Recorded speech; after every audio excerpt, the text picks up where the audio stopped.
After falling 4 months behind on rent, 3 orphaned sisters, Pushpa, Kadri, and Rupa, were forced out of their home by the village sarpanch right as a massive storm began to brew. While the eviction was harsh, it was the sarpanch's reaction that felt truly abnormal. As he forced the sisters into the street, he wore a distinct smile of malicious satisfaction. The girls scoured the village for help, but every single neighbor completely refused to lend them money or offer even a night of shelter. Running out of options, the sisters turned to Shamlal. He was widely known as the wealthiest and most ruthless landlord in the entire region, making him the absolute last person expected to offer charity. Shamlal's reaction defied his reputation. He didn't turn them away. Instead, he immediately hired them at an unusually high wage, warmly referring to them as the daughters of the village. This presents a strange contradiction. Why would the general public treat 3 innocent girls like absolute pariahs, while the town's notoriously cruel capitalist eagerly steps in as their savior? With a new income but nowhere to live, the sisters fled to the high ground of the nearby forest. Working quickly with branches and dirt, they built a makeshift hut by the riverbank just before the storm hit full force. This animated cross-section shows their immediate challenge. When heavy rain hits a standard mud roof, the material fails. The sisters solved this by applying an exceptionally thick layer of reinforced clay, which deflected the water and made their little hut stormproof. But a dry roof couldn't protect them from the villagers. During a quick trip to the local market, neighbors openly hurled insults at the youngest sister, Rupa, loudly declaring that she would soon suffer for the sins of her parents. The sisters had no memory of these alleged crimes. Their parents died when they were very young, leaving behind no explanation for the hatred currently being directed at their children.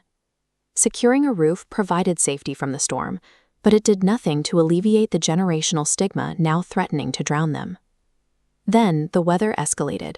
A relentless, multi-day monsoon settled over the region, pouring down enough water to completely overwhelm the area's standard infrastructure. This topographic map illustrates the geographical divide. The wealthy valley village quickly submerged. Meanwhile, the sisters' reinforced hut sits safely elevated. As water rises, animated markers track panicked villagers abandoning homes, fleeing up the mountain toward the only surviving structure. The destitute villagers arrived at the doorstep of the mud hut. The very people who had coldly evicted the girls and denied them shelter were now forced to beg them for a dry place to sleep.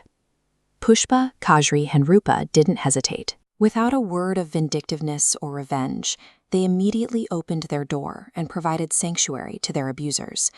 The natural disaster acted as a brutal equalizer. It stripped away the village's artificial social hierarchies, placing the oppressors at the mercy of the people they had ostracized. Sitting safely inside the hut, overwhelmed by guilt and the sheer weight of the sisters' unearned kindness, the sarpanch finally cracked. He confessed the dark secret. The hatred toward the girls stemmed from a belief that their parents had stolen sacred jewelry from the local temple. The sisters fiercely rejected this. They cited the strong moral and ethical teachings their parents had instilled in them, insisting they were completely incapable of such a crime. Out of the huddled refugees stepped an old, ragged man. It was the temple priest, a man the village assumed was dead, returning from exile. The priest delivered a bombshell testimony. The parents were entirely innocent. They had been deliberately framed for the theft by the father's supposed best friend, the wealthy landlord Shamlal. Suddenly, Shamlal's bizarre charity made perfect sense. He believed the girl's father had hidden half the stolen treasure before dying. By hiring the sisters, Shamlal was keeping them under close surveillance, hoping they would eventually lead him to the gold. The sisters had spent years crushed by a meticulously engineered lie, serving as collateral in Shamlal's long-term plan to seize the rest of the gold.